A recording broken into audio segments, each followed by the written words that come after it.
Happy birthday তিশু আপু, 11 December তোমার birthday, reply দিও আপু। Thank you. সবার আগে তুমি উইশ করলা, দেরি আছে এখনও 12টা বাজতে। থ্যাংক ইউ বাট কেমন যেন এবার বার্থডে নিয়ে আমার কোনো এক্সাইটমেন্ট কাজ করতেছে না, ভালো লাগতেছে না। প্রতি বছর বার্থডেতেই অনেক অনেক আনন্দের মধ্যে আমার কোথাও না কোথাও অনেক কিছুর কমতি থাকে।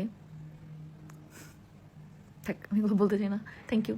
আজকে তিশার বার্থডে, আর সে বার্থডে নিয়ে কোনো প্ল্যান নেই তিশার, কারণ তার মনটা অনেক বেশি খারাপ। সকল বার্থডেতে আখিকে পাশে পায়, এই বার্থডেতে আখি আয়াস কাউকেই পাশে পেল না।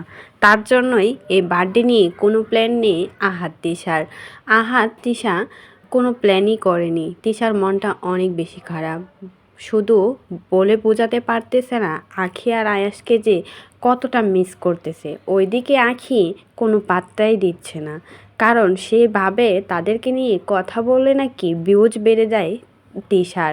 তার জন্যই সে আর কাউকে নিয়ে কথা বলবে না। তার জন্যই সে কিন্তু আখি তিশাকে নিয়ে কোনো কিছুই এখন পর্যন্ত বলেনি। তবে একটা সময় কিন্তু তাদের সম্পর্কটা অনেক বেশি গভীর ছিল, অনেক বেশি সুন্দর ছিল। ভিডিওতে আমরা যা দেখতাম সব কিছুই কিন্তু বাস্তবে হতো। কিন্তু আখি এখন পর্যন্ত তিশার বার্থডে নিয়ে কোনো উইশ পর্যন্ত করেনি। আসলেই সব কিছুই কিন্তু সময়ের ব্যবধানে সবাই কিন্তু ভুলে যায়, ঠিক আখিও কিন্তু সব কিছু ভুলে গেছে। সব কিছু মুছে ফেলে দিয়ে এখন নতুন করে জীবনটাকে সুন্দর করেছে, নতুন করে বাঁচতে শিখেছে, টাকা ইনকাম করতে শিখেছে। তার জন্যই এখন আর আখির জীবনে কারোর জন্য কোনো মায়া ভালোবাসা কিছুই নেই।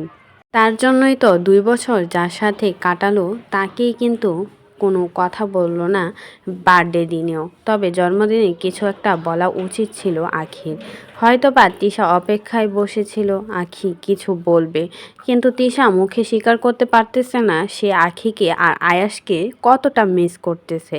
তিশার মুখ দেখলেই তা বোঝা যাচ্ছে, কথার বাজে না বোঝা গেলেও তার মুখ দেখলেই বোঝা যাচ্ছে আখি আর আয়াসকে সে যেন এই দিনটাতে অনেক বেশি মিস করছে। তো এই বিষয়ে যদি আপনাদের কোনো মতামত থাকে সেটা কিন্তু অবশ্যই আমাদের কমেন্ট বক্সে জানিয়ে যাবেন।